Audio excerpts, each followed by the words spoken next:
Luc Mélenchon, bonsoir. Bonsoir. Coup de tonnerre donc sur l'Amérique et le monde. Tout d'abord, Jean-Luc Mélenchon, cette victoire de Donald Trump, vous l'aviez vu venir ? Bon, après coup, on peut toujours dire ce qu'on veut, mais je fais partie de ceux qui pensaient que ça allait mal tourner, l'affaire Clinton. Mais il faut prendre un peu de la hauteur. En fait, il y a une espèce de moment populaire dans le monde. Et dans tous les pays, on assiste invariablement au même scénario. C'est-à-dire que la bonne société dite de gauche privilégie quelqu'un, une personnalité parfumée, coupe la route au milieu populaire. On leur dit, voilà, c'est ça qui a à manger et rien d'autre.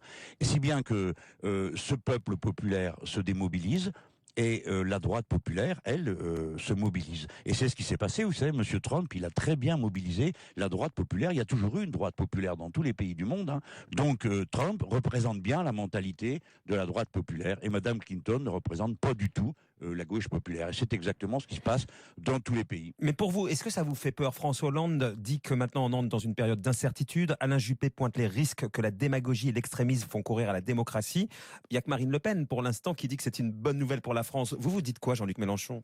Je pense que tous ces gens parlent à tort et à travers.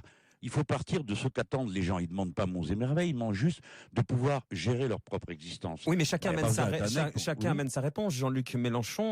Alors, il y a le système, d'une certaine manière, qui amène sa réponse. Et puis finalement, on présente les candidats anti-système d'un côté vraiment à l'opposé. Mais Marine Le Pen, et vous pensez que vous pourrez être un des bénéficiaires de ce rejet du système ? Elle le serait certainement parce qu'elle incarne mieux la droite populaire que d'autres.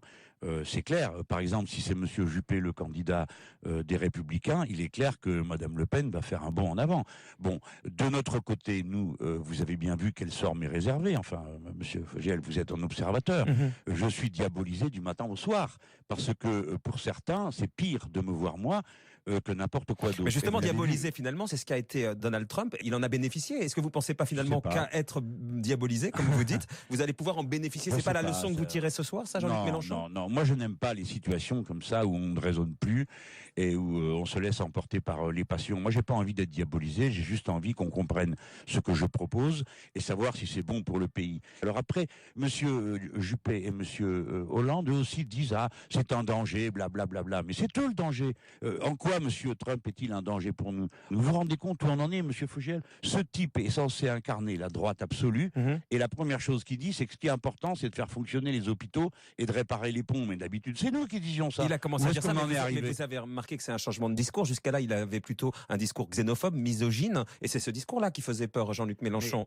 Il racontait des choses sexistes, odieuses, mais là-bas, la culture du machisme est extrêmement répandue. C'est pas ça que remarquaient les gens. Ils entendaient ce type leur dire nous, on va réinstaller les usines aux États-Unis, etc., etc. Alors quand vous êtes le pauvre diable de tel ou tel endroit, vous entendez quelqu'un qui vous dit qu'il va vous rendre du travail, et vous l'écoutez. Vous comprenez très bien cette victoire, et j'entends ce que vous me dites, Monsieur Mélenchon.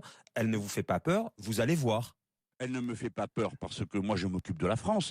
Si je veux qu'à mon tour on dise si c'est moi le président des Français, eh bien vous devez me respecter, il faut que j'en fasse autant avec les autres. Ce que je dis à tout le monde, c'est qu'il faut tirer des leçons et pas utiliser la situation. Tirer des leçons, c'est balayer devant sa porte. Moi je dis que en proposant Madame Clinton pour représenter les progressistes, eh bien on a empêché le peuple progressiste, le peuple de gauche, d'avoir sa représentation. Donc là c'est un message adressé au PS d'une certaine manière, et quand Jean-Christophe Cambadélis dit la gauche est prévenue, continuons nos enfantillages irresponsables et ce sera Marine Le Pen à l'Élysée, vous lui répondez de balayer devant sa porte, c'est ça ?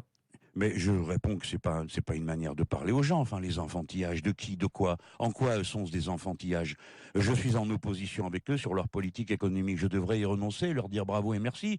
Et je trouve que M. Cambadélis a une manière de nous parler qui est invraisemblable. Enfin, qu'est-ce qu'on doit faire ? Donc arrêter, se mettre en rang derrière lui. Mais il peut toujours courir, on le fera pas. Et au contraire, on le fera pas parce que ça va être le moyen d'empêcher que le pire n'arrive dans notre pays.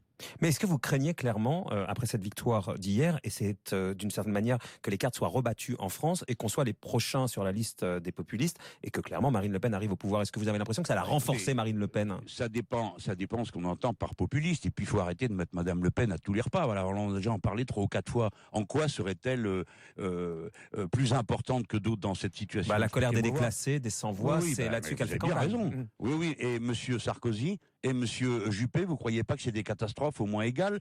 Alors eux, ils sont bienveillants pour le peuple, vous plaisantez. Et ces gens-là, non, ça compterait pas. Il suffirait d'avoir peur de Madame Le Pen pour réfléchir. Je pense que c'est le contraire. Plus on a peur de Madame Le Pen, moins on réfléchit.